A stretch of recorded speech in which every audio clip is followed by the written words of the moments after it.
오늘 들려드릴 이야기는 1850년대 조선 후기 서울 북촌에서 있었던 일입니다. 겉으로는 화려한 혼례, 명문가의 며느리. 하지만 그 안에는 상상할 수 없는 고통이 숨어 있었습니다. 한 여인의 이야기를 시작합니다. 1850년 가을 서울 북촌에는 대대로 명성을 이어온 김씨 집안이 있었습니다. 학문으로 이름난 집안이었죠. 대대로 벼슬을 하고 글을 가르치는 선비 집안이었습니다. 김진수는 그 집안의 장손이었습니다. 35살 서예로 유명한 선비였습니다. 그의 글씨는 조선 최고라는 평을 받았죠. 하지만 성격은 냉담했습니다. 사람들과 어울리지 않았고 책과 분만을 벗삼았습니다. 김씨 부인은 진수의 어머니였습니다. 60살 집안의 실권자였습니다. 며느리를 들이고 집안을 관리하고 모든 것을 통제했죠. 아들 진수를 지극히 아꼈습니다. 과보호에 가까웠습니다. 이숙영은 역시 양반가의 딸이었습니다. 아버지는 작은 벼슬을 하셨고 집안은 명문이었습니다. 수경은 어릴 적부터 총명했습니다. 글을 읽고 그림을 그렸습니다. 밝고 순수한 아이였죠. 수경이 13살 되던 해였습니다. 부모님이 말씀하셨습니다. 수경아, 좋은 혼처가 들어왔다. 어디세요? 북촌 김씨 집안이다. 아주 명문가지. 신랑은 어떤 분이세요? 서예가로 유명한 분이란다. 나이는 좀 있으시지만 얼마나요? 29살이시다. 수경은 놀랐습니다. 16살 차이였습니다. 하지만 부모님의 결정이었습니다. 거역할 수 없었죠. 정혼을 했습니다. 수경은 김진수를 한 번도 보지 못했습니다. 조선시대 여자는 혼례 전까지 신랑을 볼 수 없었으니까요. 6년이 지났습니다. 수경은 19이 되었습니다. 혼례를 올릴 나이가 됐죠. 1856년 봄 혼례식이 열렸습니다. 화려한 잔치였습니다. 양반가의 혼례답게 성대했죠. 수경은 붉은 치마 저고리를 입고 가마에 탔습니다. 떨렸습니다. 설렘보다는 불안이 컸습니다. 김씨 집에 도착했습니다. 크고 웅장한 기와집이었습니다. 마당에는 많은 사람들이 모여 있었습니다. 수경은 고개를 숙인 채 걸어갔습니다. 초례를 올렸습니다. 신랑 신부가 마주 봤습니다. 수경은 처음으로 김진수를 봤습니다. 수염이 길고 얼굴은 창백했습니다. 눈빛이 차가웠습니다. 수경을 보는 눈에 온기가 없었죠. 이상하다. 수경은 불안했습니다. 하지만 혼례는 계속됐습니다. 밤이 되었습니다. 첫날 밤이었습니다. 수경은 신방에 혼자 앉아 있었습니다. 떨렸습니다. 신랑이 들어올 것입니다. 시간이 지났습니다. 1시간, 2시간. 하지만 김진수는 들어오지 않았습니다. 왜 안 오시지? 수경은 기다렸습니다. 3시간, 4시간. 새벽이 되었습니다. 김진수는 끝내 오지 않았습니다. 다음날 아침 수경은 시어머니에게 문안을 드리러 갔습니다. 어머님, 문안 드립니다. 그래, 잘 잤느냐? 네. 아들이 어찌하더냐? 수경은 대답할 수 없었습니다. 김씨 부인은 며느리의 표정을 봤습니다. 뭔가 이상했죠. 아들이 신방에 들어가지 않았느냐? 네. 김씨 부인의 얼굴이 굳었습니다. 기다려라. 내가 아들과 이야기하마. 김씨 부인은 진수를 불렀습니다. 진수야, 어찌하여 신방에 들어가지 않았느냐? 피곤했습니다. 첫날 밤에 무슨 소리냐? 어서 가거라. 어머니, 저는. 뭐냐? 아무것도 아닙니다. 진수는 말을 못했습니다. 그저 고개를 숙였습니다. 그날 밤도 진수는 신방에 오지 않았습니다. 사흘이 지나도 일주일이 지나도 마찬가지였습니다. 수경은 혼란스러웠습니다. 무엇이 잘못된 걸까? 자신에게 문제가 있는 걸까? 한 달이 지났습니다. 김진수는 여전히 수경을 외면했습니다.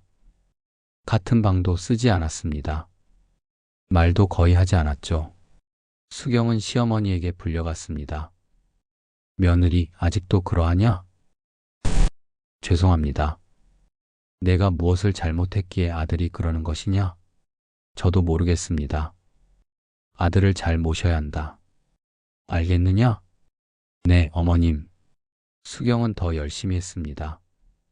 아침 일찍 일어나 시부모님께 문안을 드렸습니다. 밥을 짓고 빨래를 하고 집안일을 했습니다. 진수에게도 정성을 다했습니다. 하지만 진수는 변하지 않았습니다. 수경을 쳐다보지도 않았습니다. 수경이 방에 들어오면 나갔습니다.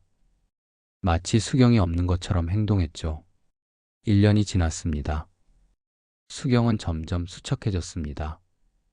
웃음도 사라졌습니다.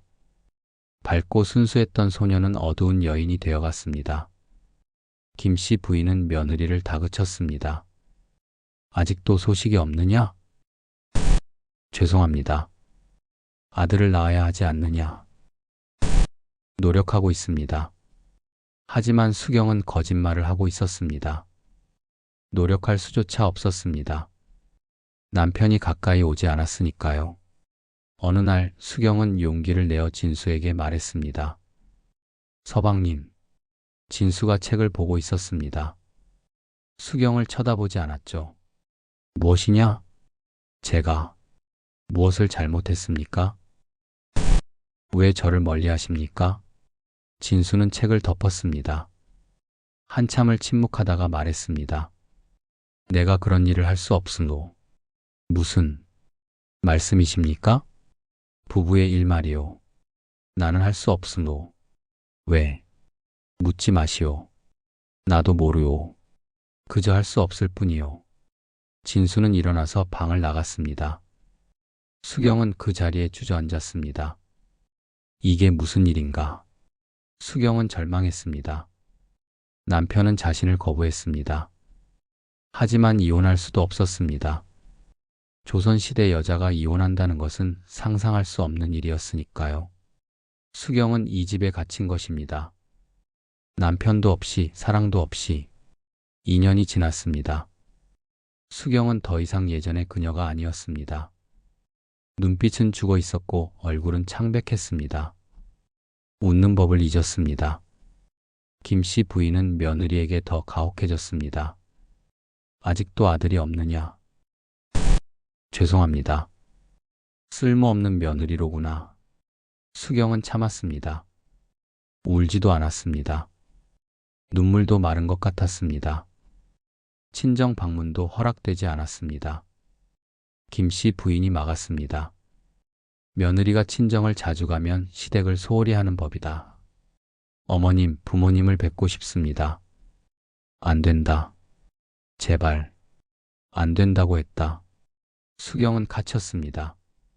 넓은 기와집에 하지만 감옥이었습니다. 3년째 되던 해봄이었습니다. 김씨 집안에 손님이 왔습니다. 젊은 화가였습니다. 박동혁, 28살. 재능 있는 화가로 소문난 사람이었죠. 김진수가 그를 불렀습니다. 부인의 초상화를 그려달라고. 김씨 부인의 초상화였습니다. 동혁은 며칠 동안 김씨 집에 머물며 초상화를 그렸습니다. 그 과정에서 수경을 봤습니다. 마당을 걷는 수경. 고개를 숙이고 느리게 걷는 모습. 동혁은 그 모습에서 이상한 슬픔을 느꼈습니다. 저 여인은 누구십니까? 동혁이 하인에게 물었습니다. 아씨입니다. 서방님의 부인이시죠? 참 슬퍼 보이는군요. 저희는 아무것도 모릅니다. 하인은 말을 아꼈습니다. 집안 일을 밖에 말하면 안 됐으니까요. 어느 날 동혁은 우연히 수경과 마주쳤습니다. 정원에서였죠. 부인 실례합니다. 수경이 깜짝 놀라 고개를 숙였습니다. 누구십니까? 저는 박동혁이라고 합니다. 화가입니다. 아, 어머님 초상화를 그리시는. 그렇습니다. 잠시 침묵이 흘렀습니다. 동혁이 조심스럽게 말했습니다. 부인께서는 괜찮으십니까? 무슨 말씀이십니까? 얼굴이 많이 수척하십니다. 편찮으신 것은 아니신지. 수경은 대답하지 못했습니다. 눈물이 날 것 같았습니다. 오랜만에 누군가 자신을 걱정해주는 말을 들었으니까요. 괜찮습니다. 부인. 동혁은 뭔가 말하려다가 멈췄습니다. 하인들이 보고 있었습니다. 며칠 후 김씨 부인의 초상화가 완성됐습니다. 훌륭한 작품이었습니다. 김진수가 만족했습니다. 훌륭하오. 박화가. 감사합니다. 혹시 부인의 초상화도 그려줄 수 있겠소? 물론입니다. 동혁은 수경의 초상화를 그리기 시작했습니다. 수경은 방에 앉아 있었고 동혁은 마주 앉아 그림을 그렸습니다. 부인 편하게 앉으십시오. 네. 동혁은 그리면서 관찰했습니다. 수경의 표정, 눈빛, 자세. 모든 것에서 슬픔이 묻어났습니다. 부인 실례가 안 된다면 여쭤봐도 되겠습니까? 무엇을요? 행복하십니까? 수경은 붓을 든 동혁의 손을 봤습니다. 그리고 조용히 대답했습니다. 아닙니다. 왜 그러십니까? 말할 수 없습니다. 부인, 그냥 그림만 그려주십시오. 동혁은 더 이상 묻지 않았습니다. 하지만 마음이 아팠습니다. 초상화가 완성되어 갔습니다. 며칠이 걸렸습니다. 그동안 동혁과 수경은 조금씩 대화를 나눴습니다. 부인은 어릴 적 무엇을 좋아하셨습니까? 그림 그리는 것을 좋아했습니다. 지금은요? 이제는 그리지 않습니다. 왜요? 허락되지 않습니다. 동혁은 안타까웠습니다. 재능이 있는 사람이 꺾이는 것을. 마지막 날이었습니다. 초상화가 거의 완성됐습니다.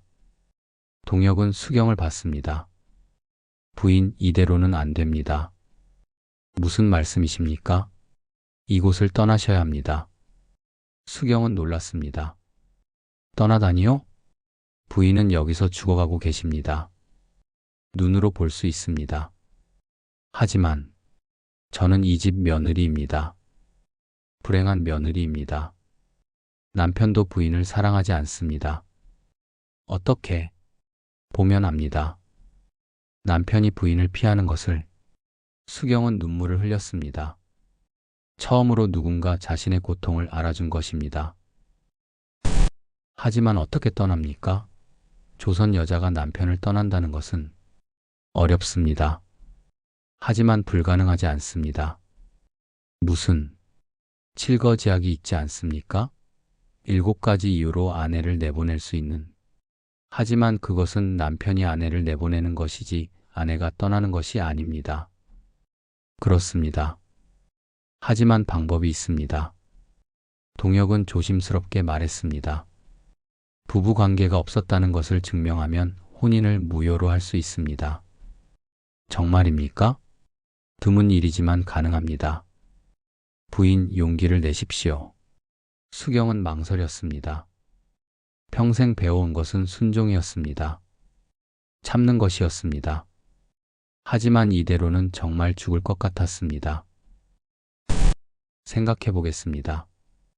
동혁은 고개를 끄덕였습니다. 제가 도와드리겠습니다. 부인이 결심하시면. 초상화가 완성됐습니다. 아름다운 그림이었습니다. 하지만 그 속에 수경은 슬퍼 보였습니다. 동혁은 일부러 그렇게 그렸습니다. 진실을 담고 싶었으니까요. 동혁은 떠났습니다. 하지만 수경에게 주소를 남겼습니다. 몰래. 결심하시면 연락 주십시오. 한 달이 지났습니다. 수경은 고민했습니다. 떠날 것인가, 남을 것인가. 어느 날 김씨 부인이 수경을 불렀습니다. 며느리, 너는 쓸모가 없구나. 죄송합니다. 3년이 지났는데 아들 하나 못 낳았다. 아들이 너를 거부하는 것은 내가 부족하기 때문이다. 그것은 뭐라고?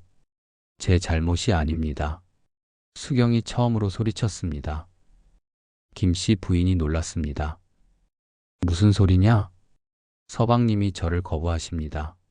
3년 동안 단 한 번도 저를 아내로 대하지 않으셨습니다. 뭐? 사실입니다. 김씨 부인의 얼굴이 붉어졌습니다. 분노했습니다. 감히 내 아들을 모함하느냐? 사실입니다. 서방님께 물어보십시오. 김씨 부인은 진수를 불렀습니다. 진수야, 사실이냐? 진수는 대답하지 못했습니다. 대답해라. 죄송합니다, 어머니. 내가 정말로. 김씨 부인은 충격받았습니다. 아들이 며느리를 거부했다는 것을. 하지만 화는 여전히 며느리에게 향했습니다. 내가 아들을 유혹하지 못했기 때문이다. 아닙니다. 나가라. 당장 이 집에서 나가라. 수경은 결심했습니다. 더 이상 참을 수 없었습니다. 좋습니다. 나가겠습니다. 수경은 짐을 쌌습니다. 많지 않았습니다. 옷 몇 벌과 동혁이 준 주소. 그날 밤 수경은 김씨 집을 떠났습니다. 몰래, 아무에게도 말하지 않고 동혁의 집을 찾아갔습니다. 동혁은 놀라서 문을 열었습니다. 부인, 도와주십시오. 들어오십시오. 동혁은 수경을 보호했습니다. 그리고 방법을 찾았습니다. 당시 조선에는 드물지만 활이라는 제도가 있었습니다. 혼인을 무효로 하는 것이었죠. 부부 관계가 없었다는 것을 증명하면 가능했습니다. 동혁은 의원을 불렀습니다. 수경을 진찰했습니다. 의원이 증명서를 썼습니다. 이 여인은 부부 관계를 맺은 적이 없습니다. 그 증명서를 가지고 관아에 갔습니다. 호소했습니다. 처음에는 받아들여지지 않았습니다. 여자가 이혼을 요구한다는 것은 전례가 없었으니까요. 하지만 동혁은 포기하지 않았습니다. 상소를 올렸습니다. 몇 달이 걸렸습니다. 마침내 인정받았습니다. 혼인이 무효 처리됐습니다. 수경은 자유의 몸이 됐습니다. 김씨 집안은 수치를 당했습니다. 소문이 퍼졌죠. 하지만 수경은 상관하지 않았습니다. 1년 후 수경은 동혁과 재혼했습니다. 진짜 사랑하는 사람과 행복한 결혼이었습니다. 수경은 다시 그림을 그리기 시작했습니다. 붓을 들고 색을 칠하고 죽어있던 눈빛이 살아났습니다. 어느 날 동혁이 수경의 새 초상화를 그렸습니다. 이번에는 웃는 얼굴이었습니다. 행복한 여인이었습니다. 당신은 이제 자유입니다. 동혁이 말했습니다. 당신 덕분입니다. 아닙니다. 당신의 용기 덕분입니다. 수경은 웃었습니다. 오랜만에 진심으로. 여러분, 오늘 이야기는 여기까지입니다. 1850년대 조선 한 여인의 이야기였습니다. 이승영. 그녀는 13살에 정혼하고 19에 결혼했습니다. 하지만 남편은 그녀를 거부했습니다. 3년 동안 아내로 대하지 않았죠. 수경은 감옥에 갇혔습니다. 넓은 기와집이었지만 감옥이었습니다. 사랑도 없고 희망도 없는. 하지만 수경은 포기하지 않았습니다. 젊은 화가 박동혁의 도움으로 탈출했습니다. 조선시대 여자로서는 상상할 수 없는 용기였습니다. 이 이야기는 실화를 바탕으로 한 것입니다. 역사 속에는 이런 여인들이 있었습니다. 불행한 결혼에 갇혔지만 용기 내어 벗어난 사람들. 결혼이 불행하다고 해서 평생 참고 살 필요는 없습니다. 당시에도 지금도 여러분은 행복할 권리가 있습니다. 용기를 내세요. 불행한 상황에서 벗어나세요. 쉽지 않을 것입니다. 하지만 불가능하지 않습니다. 수경처럼 여러분도 자유로워질 수 있습니다. 다시 웃을 수 있습니다. 오늘도 들어주셔서 고맙습니다. 이 이야기가 여러분의 마음에 작은 울림이 되기를 바랍니다. 불행한 관계에 갇혀 있는 분들께 용기를 드립니다. 여러분은 행복할 자격이 있습니다. 다음에 또 좋은 이야기로 찾아뵙겠습니다. 편안한 하루 보내세요.